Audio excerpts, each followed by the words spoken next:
नमस्कार दोस्तों, एक बार फिर स्वागत है आपका एसके बड़ा एग्जाम स्टडी में। आज हम पढ़ेंगे विश्व के भूगोल के क्वेश्चन।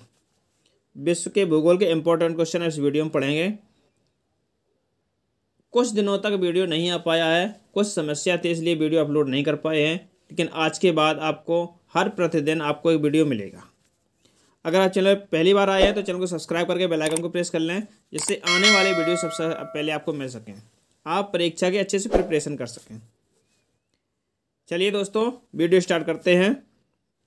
अफगानिस्तान में हेलमंद प्रांत किसके उत्पादन के लिए प्रसिद्ध है? क्या तंबाकू हो जाएगा? नहीं होगा। क्या अफीम हो जाएगा? बिल्कुल सही आंसर होगा।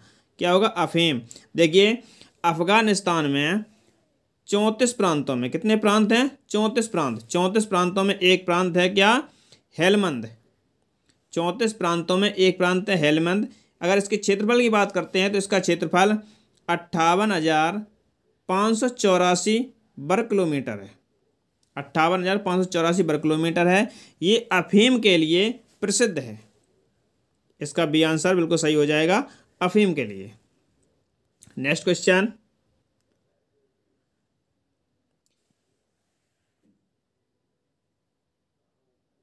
शट अल अरब के कारण किन दो देशों के बीच युद्ध हुआ है? ईरान इराक युद्ध हो जाएगा क्या? अरब इजराइल युद्ध हो जाएगा क्या? खाड़ी युद्ध हो जाएगा क्या? या इजराइल और फिलीपींस से युद्ध हो जाएगा?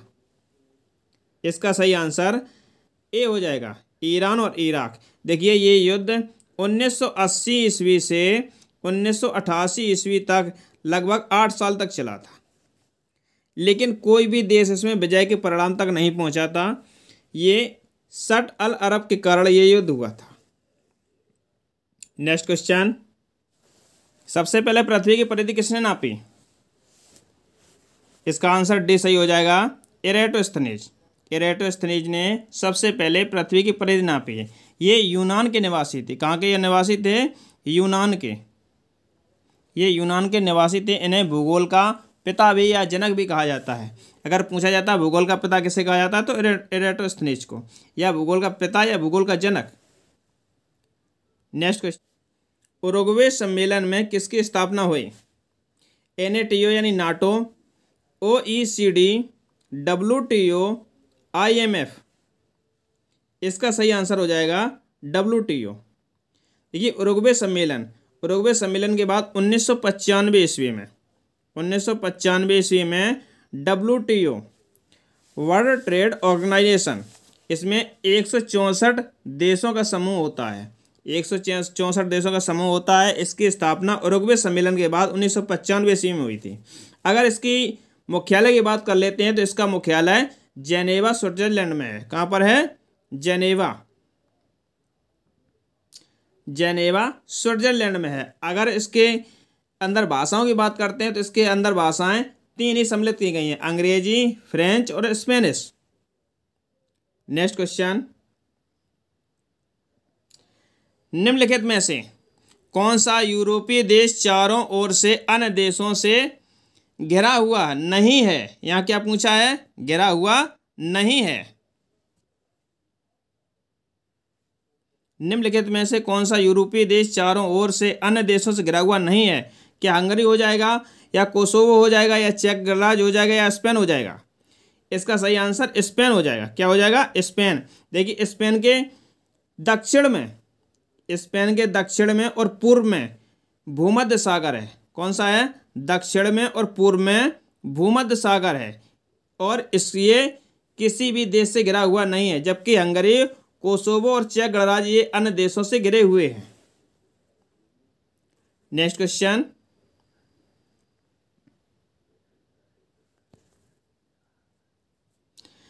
निम्नलिखित में से कौन सा ग्रह सबसे पहले दूसरी सदी में दृश्यमान हुआ? ऑप्शन है मंगल, शुक्र, बृहस्पति, शनि। इसका सही आंसर हो जाएगा शुक्र। शुक्र ग्रह सबसे पहले दूसरी सदी में दृश्यमान हुआ था। देखिए, अब शुक्र की बात कर लेते हैं। शुक्र ग्रह के कोई भी उपग्रह नहीं है। अगर पूछा जाता है शुक्र ग्रह के कितने उपग्रह हैं, तो शुक्र ग्रह के कोई भी उपग्रह नहीं है। शुक्र को सांझ का तारा या भोर का तारा भी कहा जाता है। सांझ का तारा या भोर का तारा भी कहा जाता है। शुक्र को पृथ्वी की भगिनी भी कहा जाता है, यानी पृथ्वी की बहन भी कहा जाता है। शुक्र को चमकीला ग्रह भी कहा जाता है। यानी शुक्र से जितने क्वेश्चन बनते थे वो आपके सामने हमने बता दिए। नेक्स्ट क्वेश्चन, निम्नलिखित में से किस चट्टान की रचना परतदार होती है?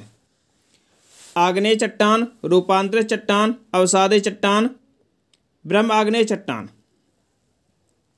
देखिए इसका सही आंसर हो जाएगा अवसादी चट्टान, यानी सी इसका बिल्कुल सही आंसर हो जाएगा, अवसादी चट्टान। देखिए अवसादी चट्टान क्या होता है, ये निक्षेपण के कारण, जो बार बार निक्षेपण होता है उसके कारण ये चट्टानों में परत बन जाती है, इसलिए इसको परतदार चट्टान भी कहते हैं, अवसादी चट्टान या परतदार चट्टान।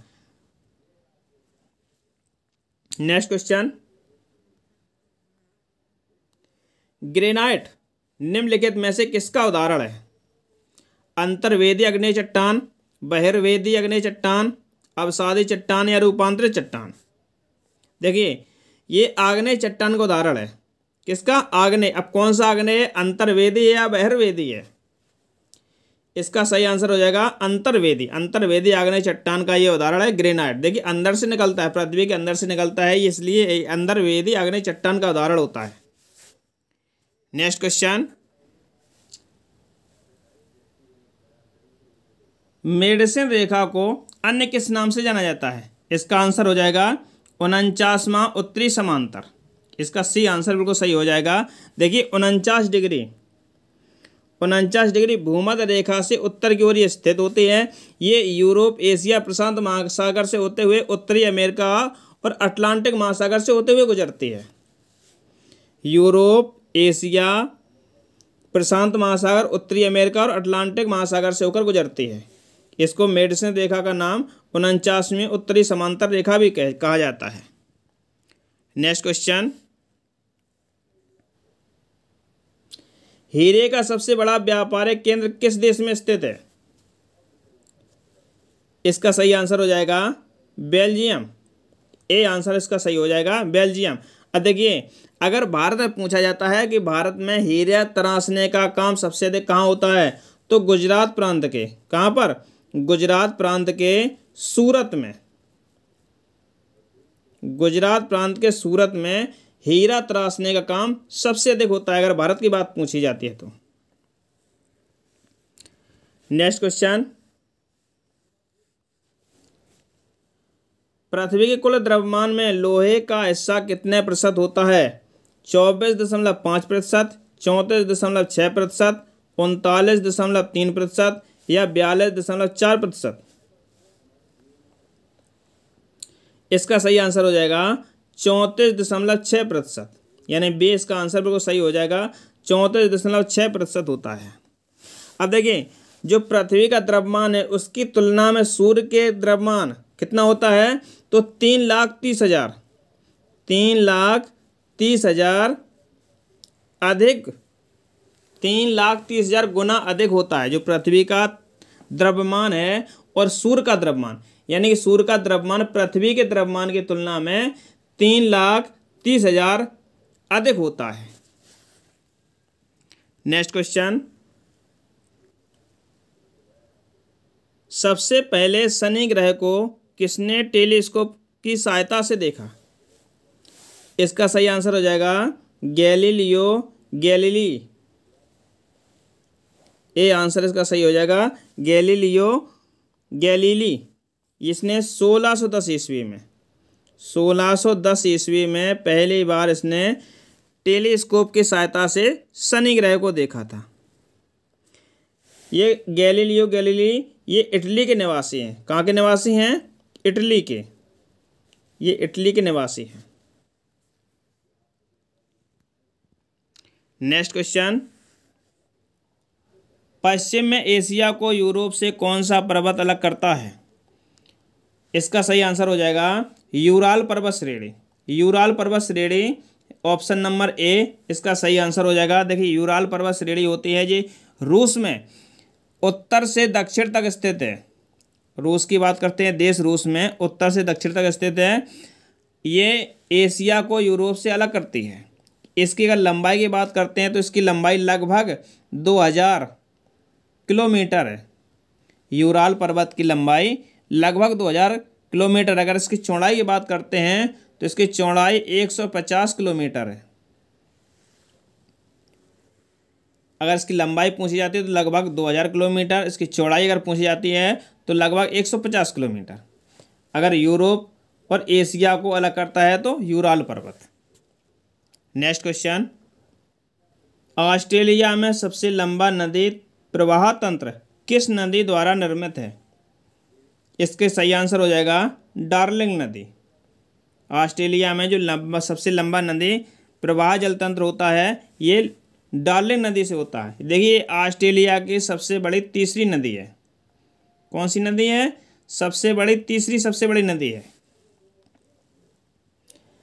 ये। अगर इसके उद्गम स्थल पूछा जाता है ये कहाँ से निकलती है तो ये न्यू साउथ से निकलती है। कहाँ से? New South Wales. New South Wales से निकलती है। अगर इसका संगम पूछा जाता है तो संगम इसका मर्रे नदी से होता है। अगर इसकी लंबाई पूछी जाती है, इसकी लंबाई की बात कर लेते हैं तो इसकी लंबाई 1472 किलोमीटर है। 1472 किलोमीटर है। डार्लिंग नदी की लंबाई 1472 किलोमीटर है। ये ऑस्ट्रेलिया की तीसरी सबसे बड़ी नदी है। इसका उद्गम स्थल न्यू साउथ वेल्स में है और ये इसका संगम स्थल कहाँ होता है तो मर्रे नदी में होता है। नेक्स्ट क्वेश्चन, उत्तरी गोलार्ध में शीतकालीन उत्तरायण किस तिथि को होता है?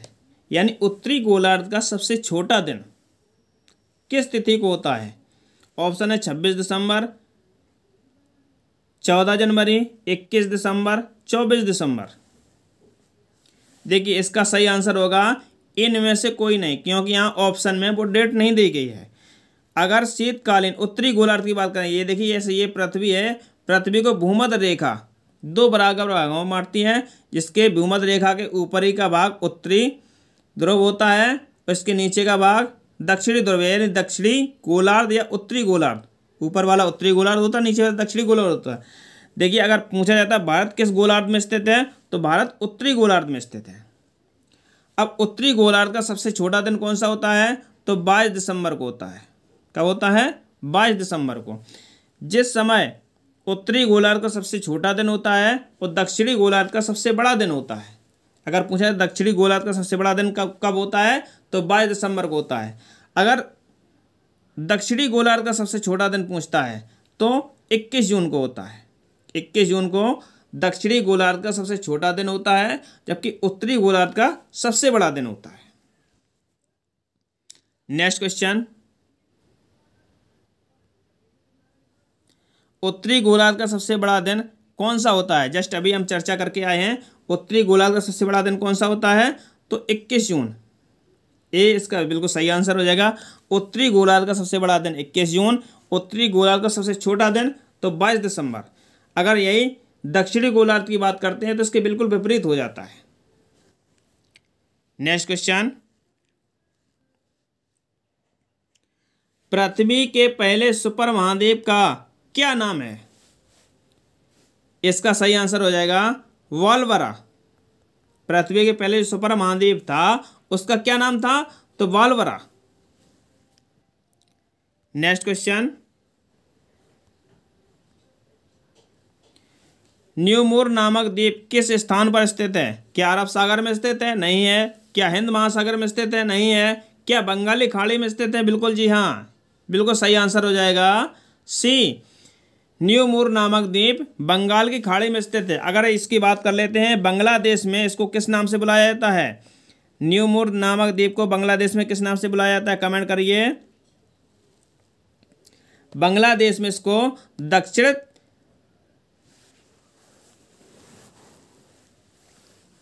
जी हाँ, बिल्कुल सही आंसर दे रहे हैं। बांग्लादेश में इसको दक्षिण तलपट्टी के नाम से बुलाया जाता है।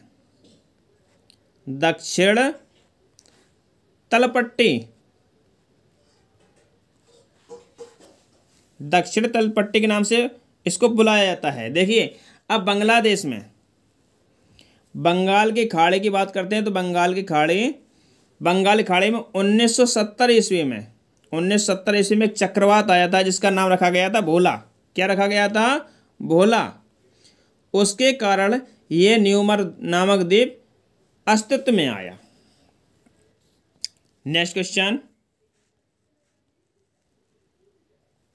ध्रुवों पर दो देशांतर रेखाओं के बीच की दूरी कितनी होती है? क्या 0 किलोमीटर हो जाएगी, या 10 किलोमीटर हो जाएगी, या 15 किलोमीटर हो जाएगी, या 20 किलोमीटर हो जाएगी? देखिए ये पृथ्वी का नमूना होता है। यहाँ पर ये दक्षिणी गोलार्ध होता है, ये उत्तरी गोलार्ध होता है।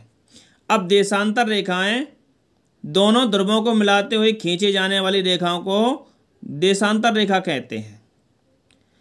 जब दोनों ध्रुवों पर मिलाए जाने वाली रेखाओं को देशांतर रेखा कहते हैं। जब ध्रुव से रेखा मिलती है तो ध्रुवों पर देशांतर रेखाओं की दूरी कितनी होती है? तो 0 किलोमीटर, यानी ध्रुवों पर इनकी दूरी बिल्कुल 0 किलोमीटर होती है। जबकि अक्षांश रेखाएं पूर्व से पश्चिम की ओर खींची हुई रेखाओं को अक्षांश रेखा कहते हैं। जबकि अक्षांश रेखाओं की ध्रुवों पर दूरी कितनी होती है? तो 90 डिग्री। कितनी होती है? 90 डिग्री होती है। नेक्स्ट क्वेश्चन, निम्नलिखित में से किस क्षेत्र में सूर्य जून उत्तरायण के दौरान अस्त नहीं होता और दिसंबर उत्तरायण के दौरान उगता नहीं है? अधिक किस क्षेत्र की बात कर रहे हैं? अगर जून की बात करते हैं तो जून में ये सूर्य अस्त ही नहीं होता है। अगर दिसंबर की बात करते हैं तो दिसंबर में उगता ही नहीं है। ये किस क्षेत्र की बात कर रहे हैं? ये आर्कटिक वृत्त की बात कर रहे हैं। कहाँ की बात कर रहे हैं? आर्कटिक वृत्त। इसका बी आंसर बिल्कुल सही हो जाएगा। Option B is the correct answer, Arctic वृत्त। ये आर्कटिक वृत्त कहाँ स्थित है? तो उत्तरी ध्रुव में स्थित है। कहाँ पर स्थित है? उत्तरी ध्रुव में स्थित है।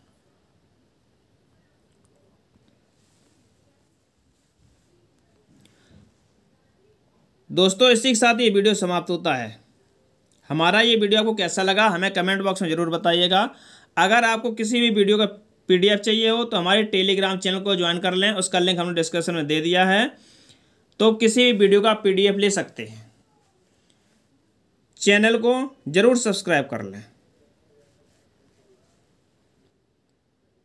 धन्यवाद दोस्तों, मिलते हैं अगले वीडियो में। तब तक के लिए जय हिंद दोस्तों।